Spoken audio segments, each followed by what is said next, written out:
mulai daripada yang ada, ini berbicara tentang juga nilai yang memang bukan saja nilai abalaf, tapi saya percaya ini semua orang yang dipanggil Tuhan, sebagaimana juga Alkitab katakan, kita memang harus memulai dari apa yang ada. Sebagaimana juga kita tahu bahwa sejarah abalaf ini mulai daripada juga rumah saya. Dan apa yang terjadi pada waktu itu, karena memang kita juga baru mulai, jadi saya juga yang terima tamu, saya juga yang berkhotbah, saya juga yang bermain keyboard pada waktu itu. Bahkan juga saya juga ini yang membersihkan WC segala macam, karena memang itu di rumah saya. Dan Tuhan melihat itu, ya, sikap kita, respon kita ini saudara, kita tidak boleh tunggu fasilitas, tapi yang ada pada kita ini yang Tuhan akan kerjakan, dan untuk bisa kita menjadi berkat. Apa yang terjadi pada juga Musa, pada waktu juga dia dipanggil Tuhan, dan Tuhan tidak bertanya tentang juga popularitas dia, kemampuan dia. Bahkan juga Denny saudara nggak bisa ngomong sebenarnya, tetapi Tuhan memakai dengan sangat luar biasa, di mana juga lewat tongkatnya itu, ya, bahkan Tuhan memprovide hidup dia dengan juga mengirimkan Harun saudaranya itu. Nah, saya percaya juga Tuhan Yesus juga sudah memberikan contoh kepada kita bahwa bagaimana air dirubahkan menjadi air anggur.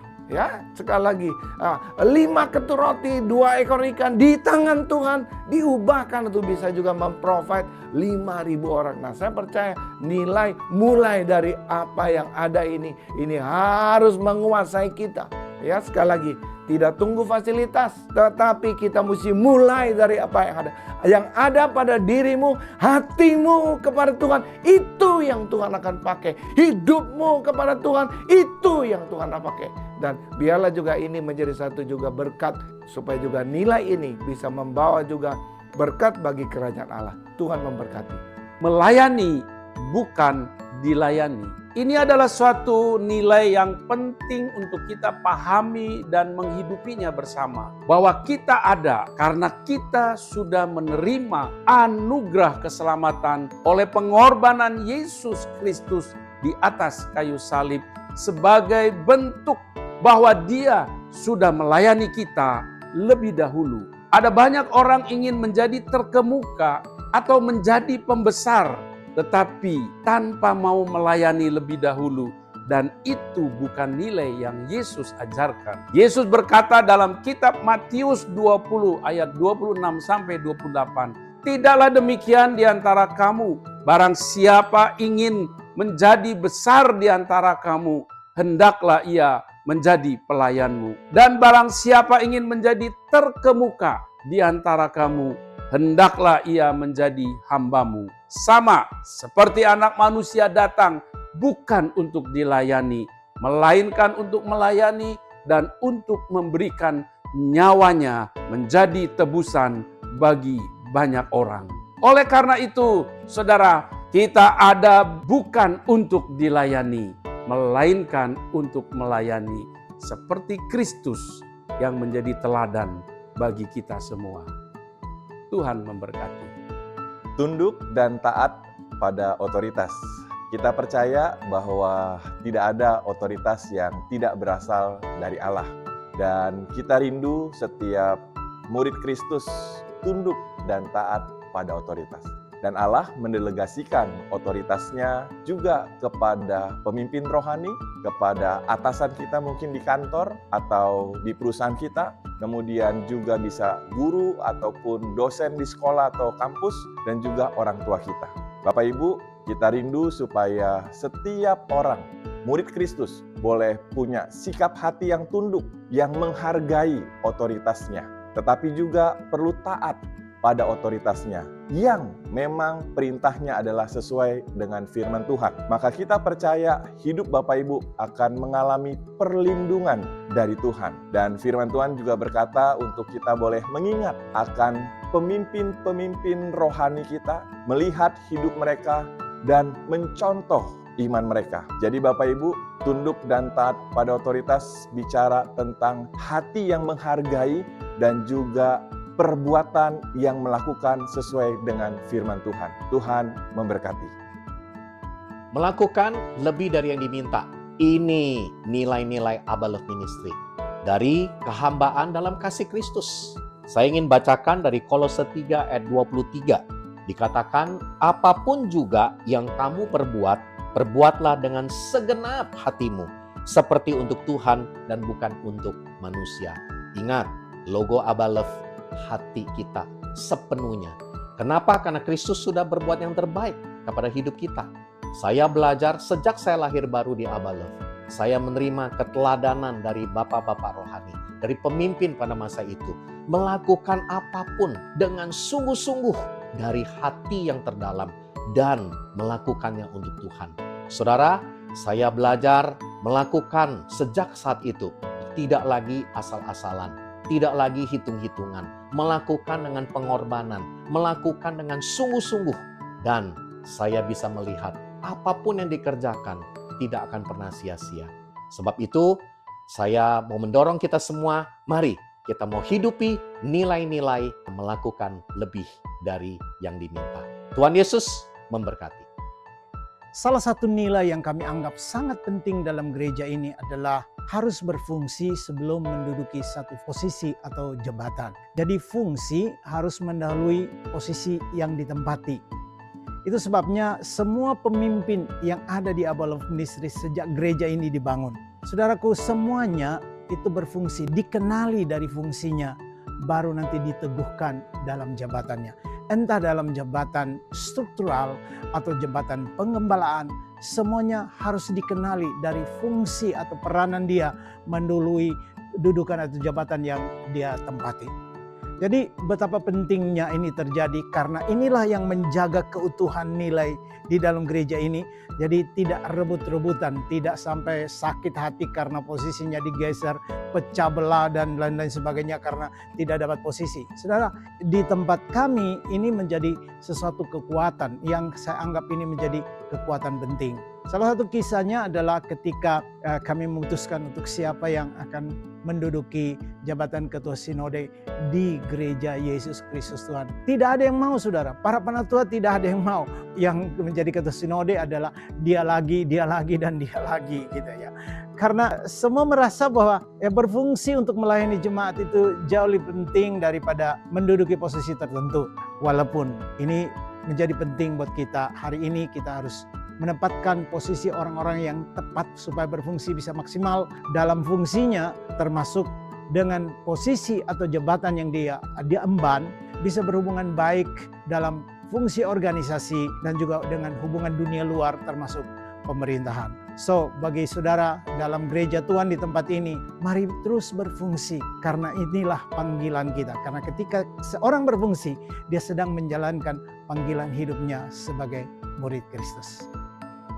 Kehambaan dalam kasih Kristus. Salah satu hari ini kita akan belajar tentang nilai-nilai kita adalah bagaimana menyerahkan hak.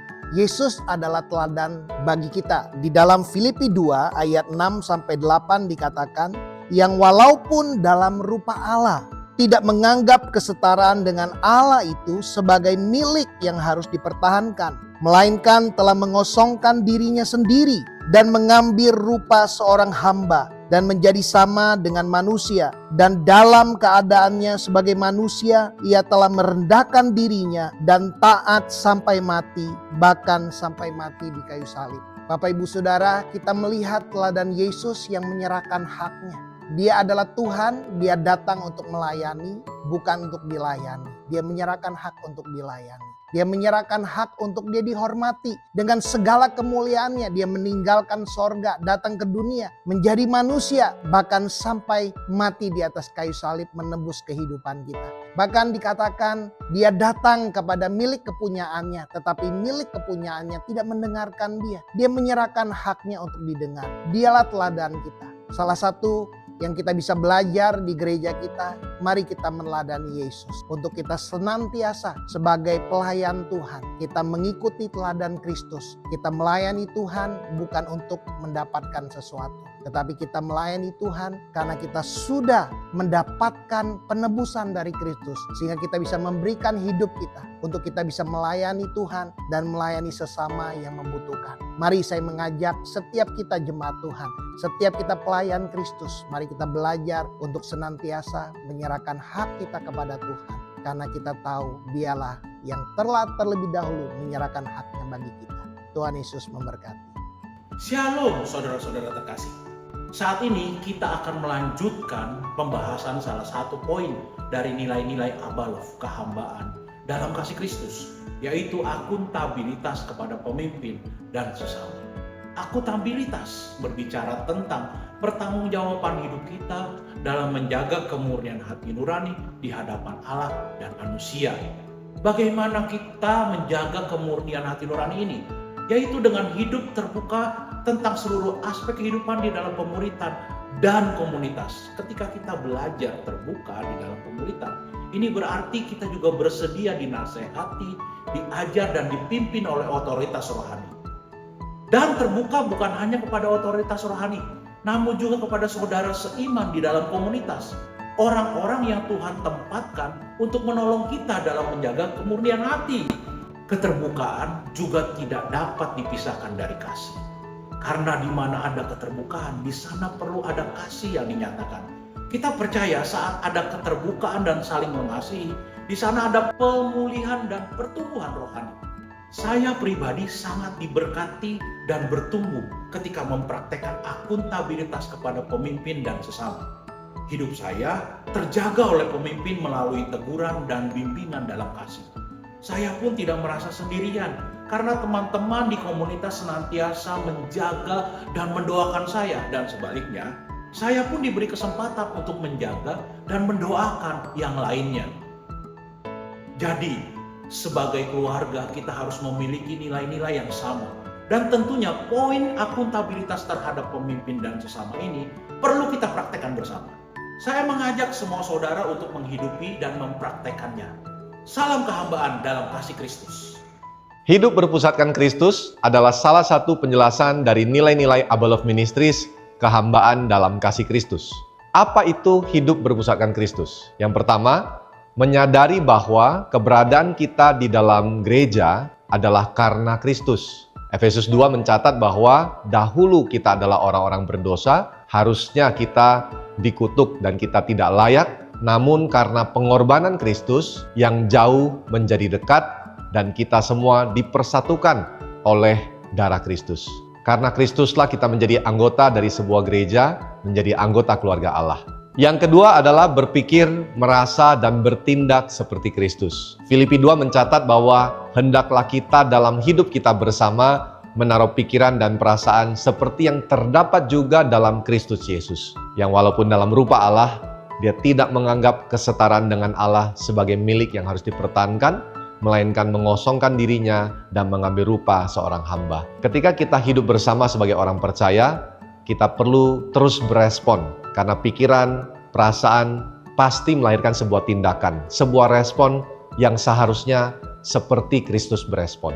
Ketika kita menghadapi situasi yang mungkin tidak mudah, marilah kita senantiasa memandang kepada Kristus, sehingga pikiran, perasaan, dan tindakan kita sama sesuai dengan apa yang menjadi kehendak Tuhan, sesuai dengan Yesus Kristus. Dan yang ketiga adalah tujuan hidup kita haruslah keserupaan dengan Kristus. Efesus 4 ayat 15 mencatat bahwa tetapi dengan teguh berpegang kepada kebenaran di dalam kasih, kita bertumbuh di dalam segala hal ke arah Kristus yang adalah kepala. Tidak ada tujuan yang lain di dalam kekristenan. Tidak ada tujuan yang lain bagi orang percaya. Hanya satu, yaitu keserupaan dengan Kristus. Ketika kita berjalan melakukan segala sesuatu, kita mau menuju kepada keserupaan dengan Kristus dalam kehidupan kita. Sehingga hidup berpusatkan Kristus dapat disimpulkan dimulainya karena Kristus dan oleh Kristus, berprosesnya seperti Kristus, dan diakhirinya di dalam Kristus. Mari hidupi nilai-nilai ini bersama-sama. Tuhan memberkati. Hubungan persaudaraan. Mengapa hubungan persaudaraan ini penting untuk kita sama-sama pelajari, sama-sama kita mengerti, bahkan kita hidupi. Sebagai murid-murid Kristus, ini adalah sebuah perintah buat kita. Bahwa Yesus berkata kepada murid-muridnya, "Aku memberikan perintah baru kepadamu, yaitu supaya kamu saling mengasihi, sama seperti aku telah mengasihi kamu."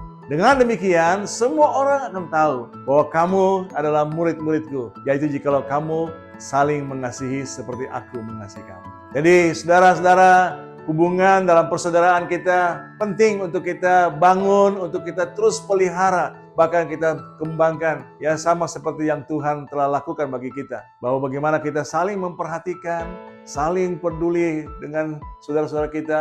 Ketika ada saudara kita yang mengalami kesukaran atau mengalami sakit, mengalami satu persoalan, kita sebagai keluarga, kita perlu untuk menolongnya. Kita perlu untuk saling memperhatikan. Kita perlu untuk menguatkan dia, membangun dia. Sebagaimana juga firman Tuhan katakan, kalau ada seorang saudara yang lemah, maka kamu yang kuat menolong yang lemah. Ya, beginilah saudaraku, kita di dalam gereja Tuhan, di dalam jemaat Abba Love Ministry ini, kita perlu terus pelihara hubungan persaudaraan ini. Ya, saya teringat ketika kita masih beberapa puluh tahun yang lalu, bagaimana kita punya satu nilai kasih persaudaraan. Itu sebabnya dulu kita punya persekutuan namanya Philadelphia, yang artinya lah kasih persaudaraan. Dan itu terus berjalan tahun demi tahun, sampai kemudian akhirnya sekarang kita mengenal Abba Love Ministries. Semua itu dibangun dari kasih persaudaraan, kasih satu dengan yang lain,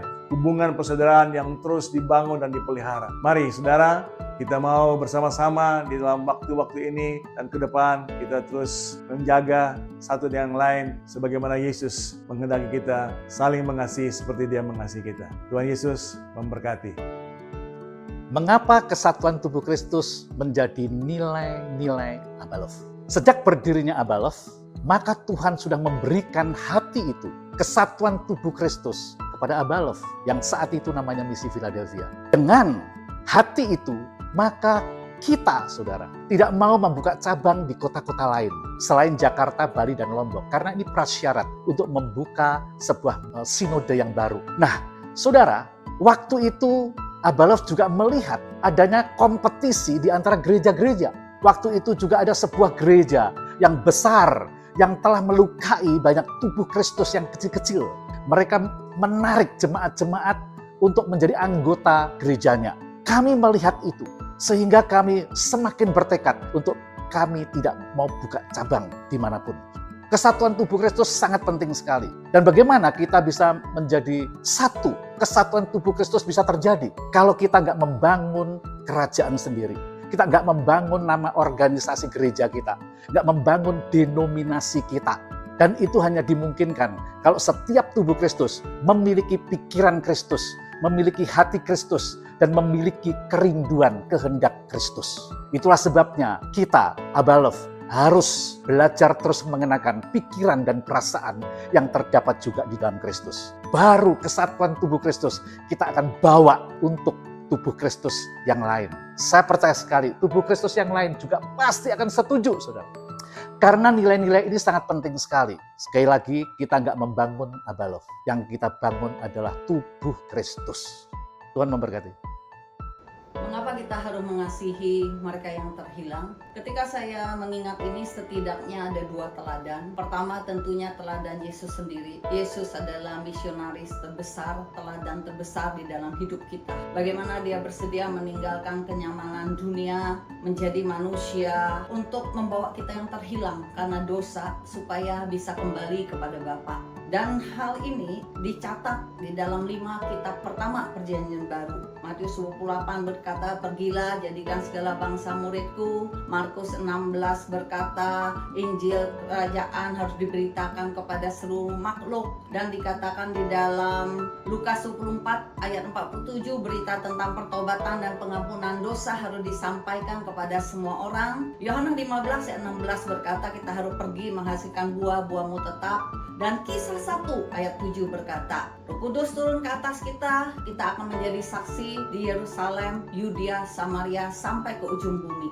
Apa yang Yesus lakukan ini menjadi teladan yang luar biasa. Diteladani oleh bapak-bapak rohani kita. Kak Sofyan bercerita bagaimana ketika dia mulai bertobat, memulai di rumahnya, bilangan demi bilangan orang-orang yang terhilang itu datang kepada Tuhan, sampai akhirnya ada Abba Love Ministry. Tentunya kita mau meneladani bapak-bapak rohani kita, dan yang terutama tentunya Tuhan berkata kita harus hidup serupa dengan Kristus. Artinya kita harus meneladani Yesus di dalam apa yang kita kerjakan. Ketika saya diberi tema ini, saya diingatkan tentang pohon.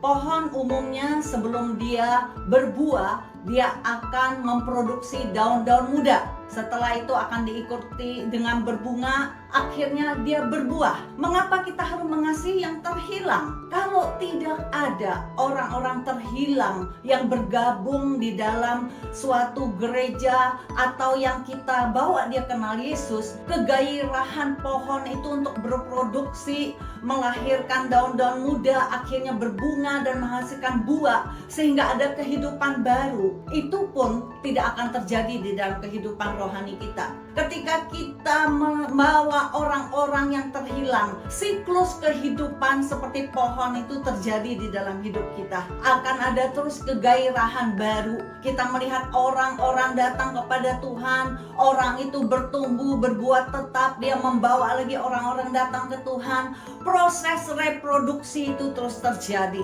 dan itu akan menyebabkan perluasan kerajaan Allah terus terjadi. Setiap hati tanpa Yesus adalah ladang misi. Setiap hati yang memiliki Yesus adalah misionaris. Jadilah misionaris bagi mereka-mereka yang terhilang, yang tidak memiliki Yesus di dalam hidupnya. Tuhan Yesus memberkati.